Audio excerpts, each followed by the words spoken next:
charge the cops. Do your job. Do what you say this country is supposed to be about, the land of the free for all. It has not been free for black people, and we are tired. Don't talk to us about looting. Y'all are the looters. America has looted black people. America looted the Native Americans when they first came here. So looting is what you do. We learned it from you. We learned violence from you. We learned violence from you. The violence was what we learned from you. So if you want us to do better, then damn it, you do better.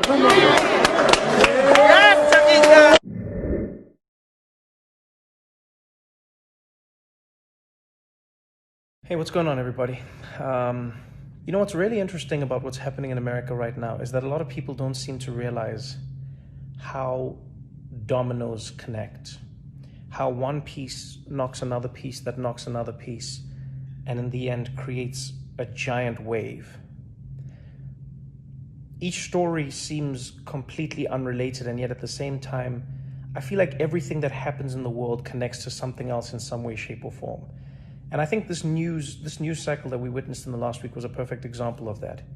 Amy Cooper, George Floyd, and the people of Minneapolis. Amy Cooper was, for many people, I think, the catalyst. And by the way, I should mention that all of this is like against the backdrop of coronavirus. People stuck in their houses for one of the longest periods we can remember.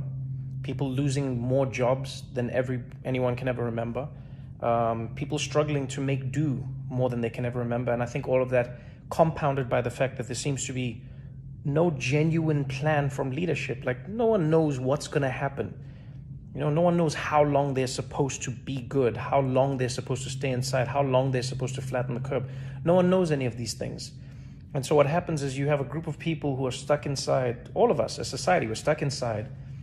And we then start to consume. We see what's happening in the world. And I think Amy Cooper was one of the first moments that one of the first dominoes that we saw get knocked down post-corona for many people. And that was a world where you quickly realize that while everyone is facing the battle against coronavirus, Black people in America are still facing the battle against racism, and America are still facing the battle against racism and coronavirus. And the reason I say it's a domino is because think about how many Black Americans just have read and seen the news of how Black people are disproportionately affected by coronavirus. And not because of something inherently inside Black people, but rather because of the lives Black people have lived in America for so long. Coronavirus exposed all of it. And now here you had this woman who, we've all seen the video now, blatantly knew how to use the power of her whiteness to threaten the life of another man and his blackness. Blatantly knew how to use the power of her whiteness to threaten the life of another man and his blackness. What we saw with her was a really, really powerful, explicit example of an understanding of racism in a structural way. When she looked at that man, when she looked at Cooper and she said to him, I'm gonna call 911 and I'm gonna tell them there's an African-American man threatening my life. She knew how powerful that was. She knew how powerful that was. She knew how powerful that was. And that in itself is telling. It tells you how she perceives the police. It tells you how she perceives her perception or her relationship with the police as a white woman. It shows you how she perceives a Black man's relationship with the police and the police's relationship with him. It was powerful. Because so many people act like they don't know what Black Americans are talking about when they say it, and yet Amy Cooper had a distinct understanding. She was like, oh, I know that you're afraid of interacting with the police because there is a presumption of your guilt because of your blackness. I know that as a white woman, I can weaponize this tool against you. I know that as a white woman, I can weaponize this tool against you. I know that as a white woman, I can weaponize this tool against you. I know that as a white woman, I can weaponize this tool against you. And I know that by the time we've sifted through who was right or wrong, there's a good chance that you will have lost in some way, shape, or form. And so for me, that was the first domino. And so now you're living in a world where so many people are watching this video. So many people are being triggered because in many ways it was like a gotcha. You know, it was like the curtain had been pulled back. Aha. So you do this because it's always been spoken about, but this was like, it was powerful to see it being used. And I think a lot of people were triggered by that. A lot of people were like, damn, we knew it was real, but this is like real, you know? I think a lot of people were also angry that some of the outrage that came to her was because of her dog. And I mean, I get it, you know, but it was, a lot of people felt like it would have been great if the dog shelters had the same, I guess, power or if police departments were run by the people who run dog shelters, because they seem to act like this. They didn't waste time. They were like, nope, we'd like our dog back, lady. Which I'm going to be honest, I think was a hell of a punishment. Her job is one thing, taking a white lady's dog. That was a nice dog. And so that was the first domino, you know? It was the first domino where I felt like you could feel something stirring. And all of this, again, is in the backdrop. It's coronavirus has happened. The numbers have come out. You know, the story of Ahmaud Arbery in Georgia, that story has come out. All of these things are happening.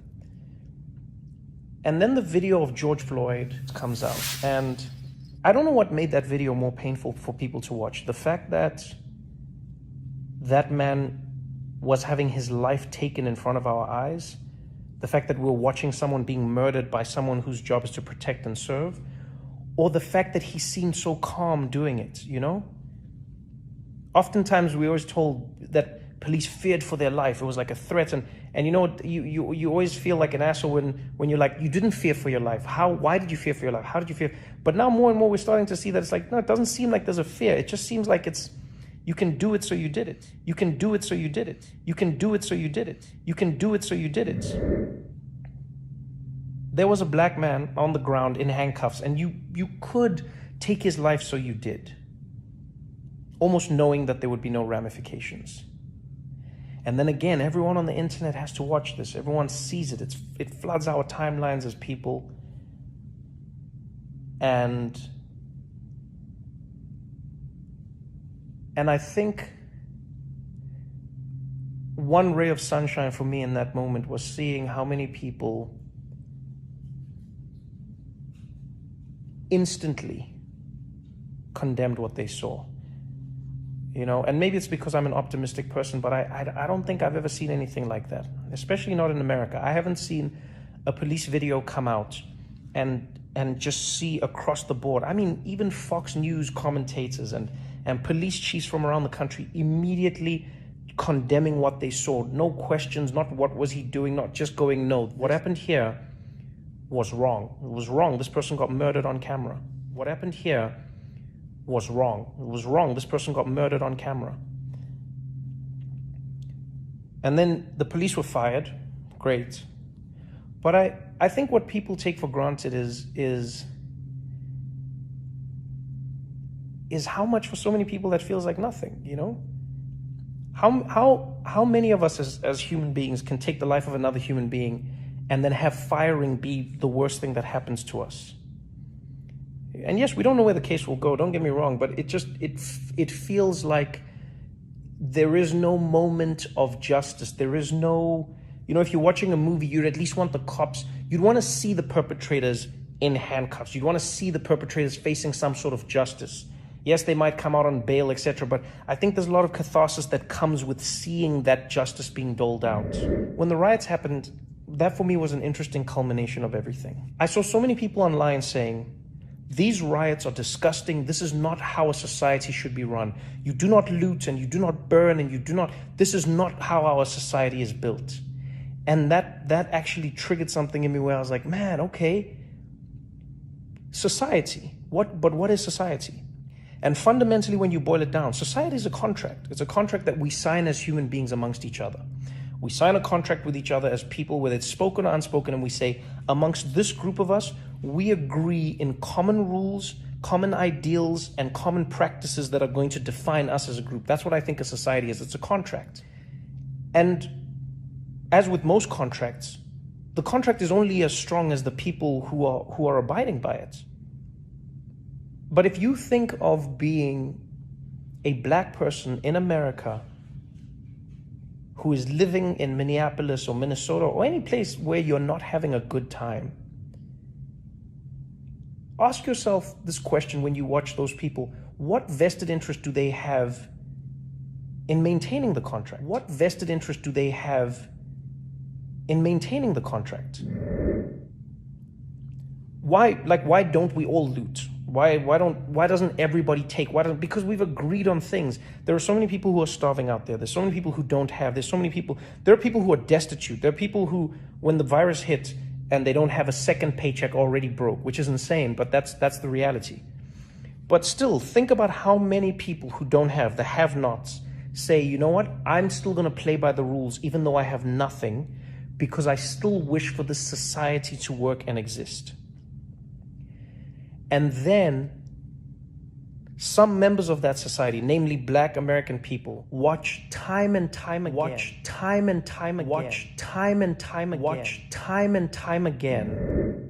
how the contract that they have signed with society is not being honored by the society that has forced them to sign it with them.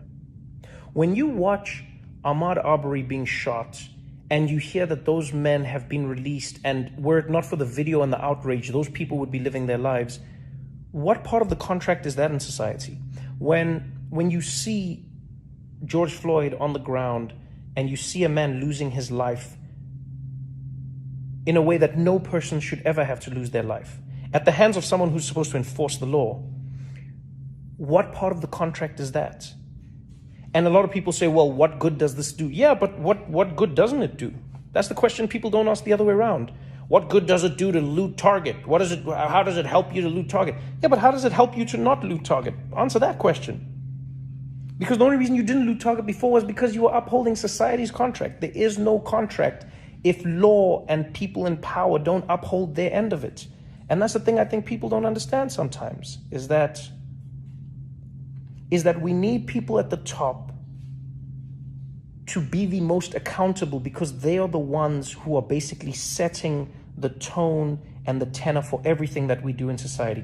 It's the same way we tell parents to set an example for their kids, the same way we tell captains or coaches to set an example for their players, the same way you tell teachers to set an example for their students. The reason we do that is because we understand in society that if you lead by example, there is a good chance that people will follow that example that you have set. And so if the example law enforcement is setting is that they do not adhere to the laws, then why should the citizens of that society adhere to the laws when in fact the law enforcers themselves don't? Then why should the citizens of that society adhere to the laws when in fact the law enforcers themselves don't?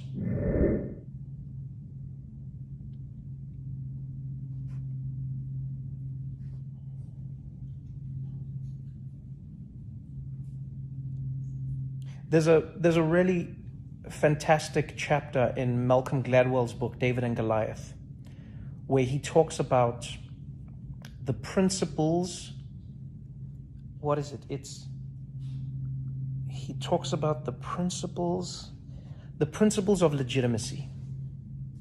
And he says, in order for us to argue that any society or any legal body or any power is legitimate, we have to agree on core principles. And those three principles, if I remember correctly, is number one, we have to agree on what the principles are. Number two, we have to believe that the people who are enforcing the principles are going to enforce them fairly.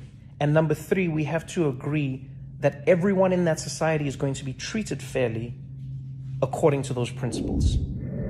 It is safe to say in this 1 week alone, and maybe even from the beginning of coronavirus really blowing out in America, Black Americans have seen their principles completely delegitimized. Because if you're a Black person in America right now and you're watching this, if you're a Black American person specifically and you're watching this, what principles are you seeing? I think sometimes the thing we need to remember, and it's something I haven't remembered my whole life.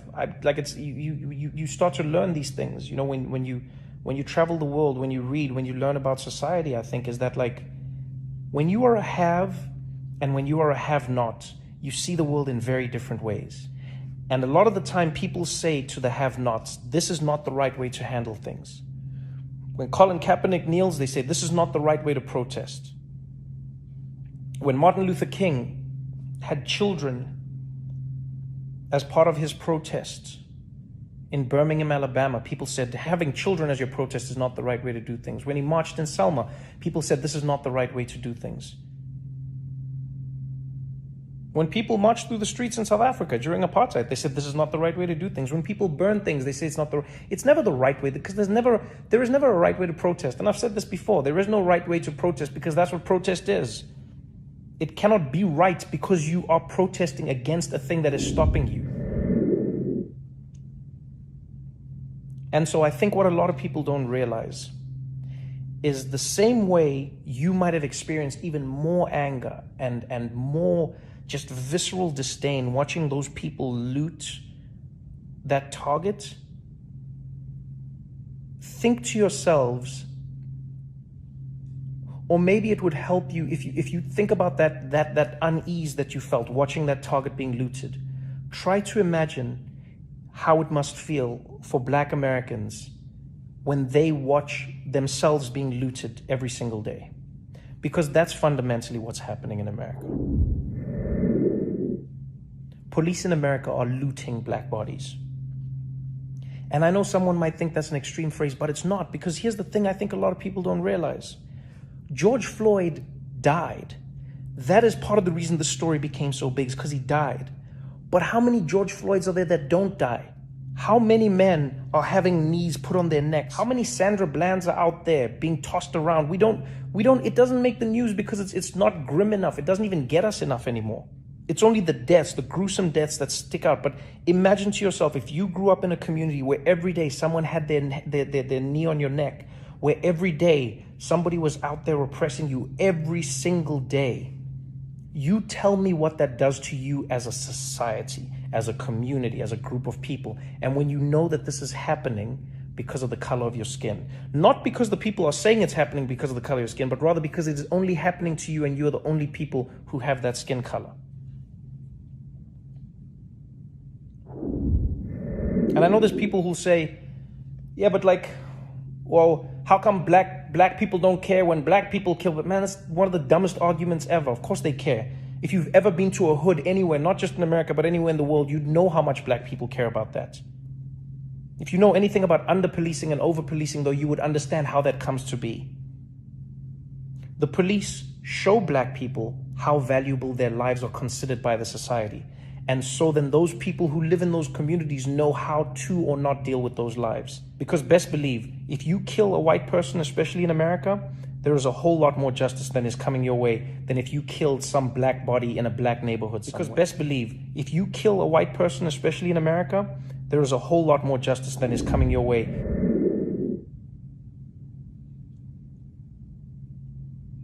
And so to anyone who watched that video, Don't ask yourself if it's right or wrong to loot, or don't ask yourself, wow, what does looting help? No. Ask yourself that question. Ask yourself why it got you that much more watching these people loot, because they were destroying the contract that you thought they had signed with your society. And now think to yourself, imagine if you were them watching that contract being ripped up every single day. And now think to yourself, imagine if you were them watching that contract being ripped up every single day. Ask yourself how you'd feel.